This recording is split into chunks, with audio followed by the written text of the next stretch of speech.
Okay, good evening, everybody. I'm sorry I'm a bit late. We're doing Kuf Tazayin Sif Aleph. Kol Kli Cheres Shnishtamesh B'Chomets. Any earthenware vessel which is used for chomets. Lo Mahani Le Lo Hagolav Lo Libun. Effectively, it means it can't be kashered. So we have to understand that we're talking here in time of the Kitzur when people were much more used to kashering, transferring kalim from Chometz to Pesach. Nowadays, generally speaking, because of relatively price of kalim is much less, and also because people don't necessarily have the skills to do the kashering properly. So generally speaking, we discourage too much kashering, but it can still be done. And of course, it's more complicated because kalim are made out of many different things, which they will. We can't kasher. But if you had ovens or stoves made from stones or levanium and bricks, mahanile libun, you do the form of kashering which is called libun, okay, which means basically heat without water. And if you look earlier, I believe we've already done this in Siman Kuf Yod, it tells you how to perform libun. But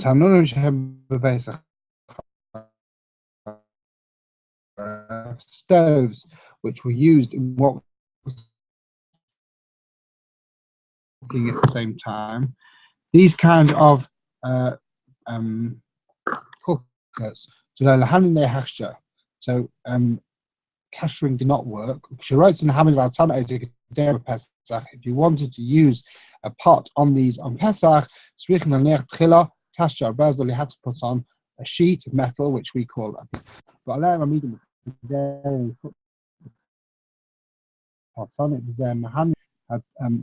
even for a stove stretched from kinds of tiles, completely covering it, and then you would be able to use the stove as it was.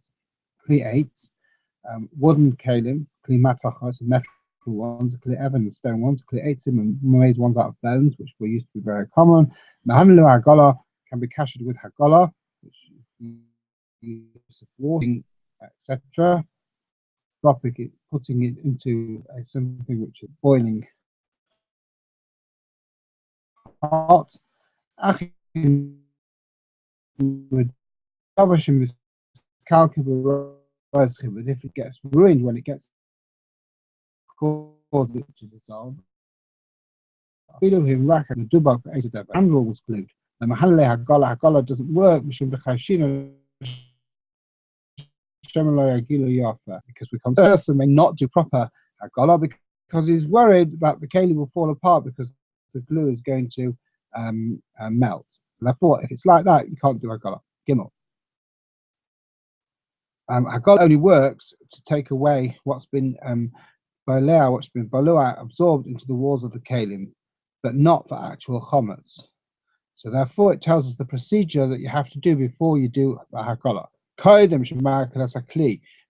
you do Hagolah, you've got to clean it very well. From the rust, it must be absolutely clean.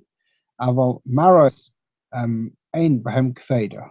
So it says that if it's not an actual, it's nothing other than a discoloration, I should say, a maros. The eight vinyesh gumas bekli sarach lanikram hete.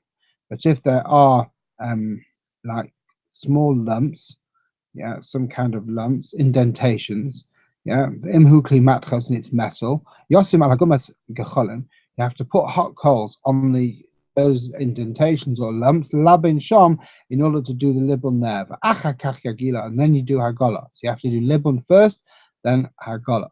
If you can't clean the holes and crevices properly, the labin sham, and you can't do any takana.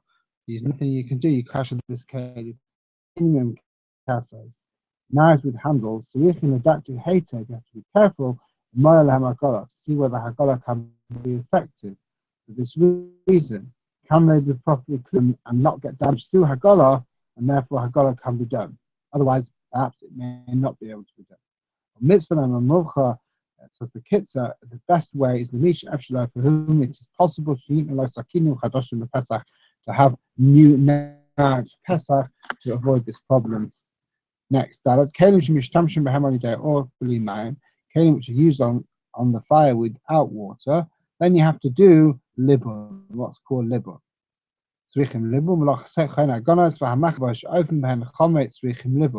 Therefore, the bowls and pans which you use to bake chometz, and you want to use them for Pesach, you have to do libun. Libun chazak. We do what's called libun, strong libun, until the sparks will fly from it like a blowtorch.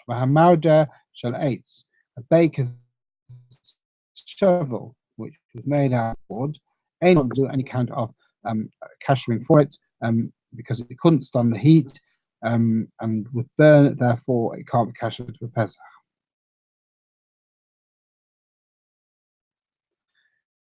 Now we're going to discuss Hagala for various, so also again appreciating patches of metal on top of them. So Keli Yesh Bo Talai, a Keli which has in it a patch. If we're concerned that there's actual chometz beneath the patch, you have to do first do libun on that place, to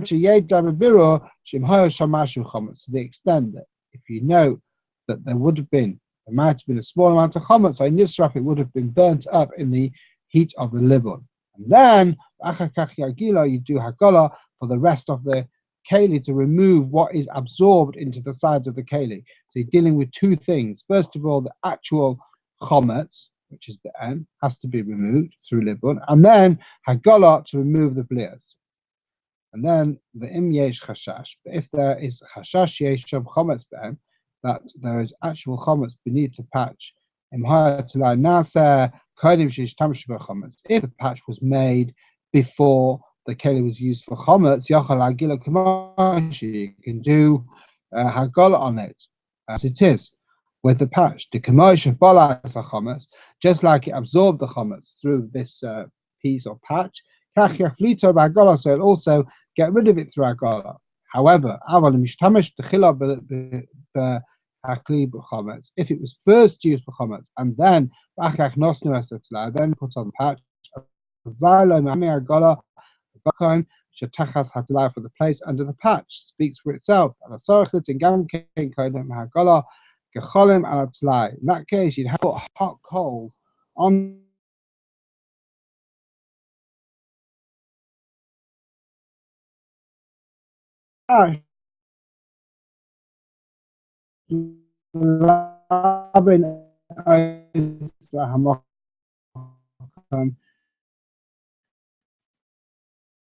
to first, taking away any hot. So that